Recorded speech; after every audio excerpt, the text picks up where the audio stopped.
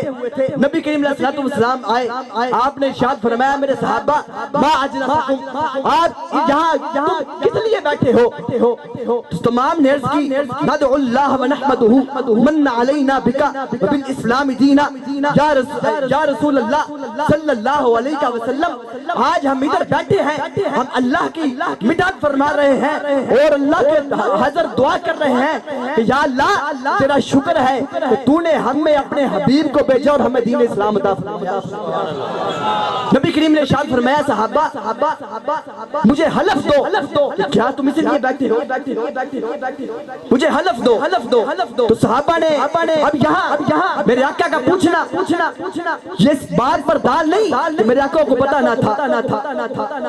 بلکہ بخاری میں ہے کہ جنگ بدر میں حارثہ کی اماں حضرت حارثہ کی والدہ آ گئی، آنکھ عرض کرتی ہیں یا رسول اللہ میرے جنگ سے واپس ہی آ کر میرا بیٹا حارثہ مجھے نہیں ملا، آپ مجھے بتا دیں کہ وہ زندہ ہے کہ نہیں؟ میرے نبی نے فرمایا اے حارثہ کی ماں سن، تیرا بیٹا شہادت پا گیا ہے اور رب تعالیٰ کی متعدد جنتیں ہیں، تیرا بیٹا حارثہ سب سے بڑی جنت جنت الفردوس میں ہے۔ یہ میرے آقا نے فرمایا، پتا چلا میرے آقا سے پوشیدہ کوئی بات نہ تھی، آگے بیان خود فرمایا کہ میں نے تاکید کیوں فرمائی؟ میرے آقا نے فرمایا کیا صحابہ تم واقعی اس لیے بیٹھے ہو؟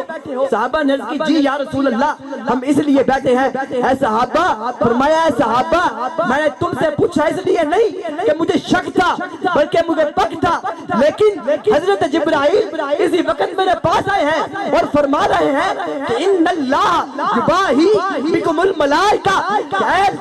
میرے محبوب یہ جو تیرے محبوب تیرے صحابی اپنا مجمع سجا کر مابن میلاد مصطفیٰ کر رہے ہیں اور تیرے مل جانے کی خوشی منا رہے ہیں، ان کو بتا دو کہ رب تعالیٰ فرشتوں میں ایک مجمع سجا کر ان کا ذکر کر رہا ہے۔ یہ صحابہ نے میلاد منایا اور اس پر اتنا بڑا اجر ملا۔ آخری بات اور اس کے بعد اجازت کہ میلاد شریف سے ملتا کیا ہے؟ اس سلسلہ میں علامہ محدث ابن جوزی رحمہ اللہ آپ نے ایک واقعہ نقل فرمایا، آپ فرماتے ہیں کہ بغداد شریف کی سرزمین تھی، ایک عاشق رسول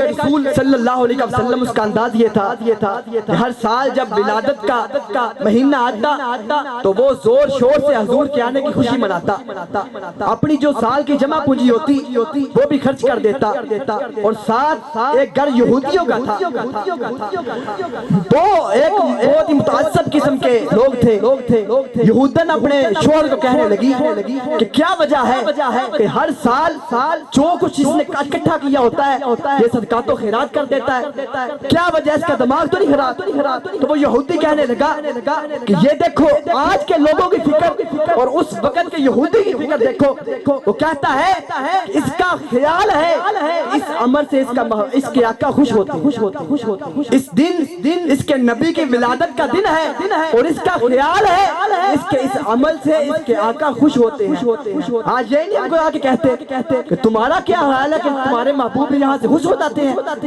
یہی اس وقت کے یہودی نے کہا۔ وقت گزرتا گیا، ایک دن وہ یہودن جو اس کی بیوی تھی سوئی اور قسمت جاگ گئی، اللہ کے حبیب حضرت محمد مصطفیٰ صلی اللہ علیہ وسلم کی زیارت ہوئی۔ دیکھتی کیا ہے کہ ایک مجمع ہے، بہت سارے لوگ ہیں، لیکن درمیان میں ایک حسین چہرے والا جو سب سے زیادہ حسن والا ہے وہ شخص بیٹھا ہوا ہے۔ آگے بڑھی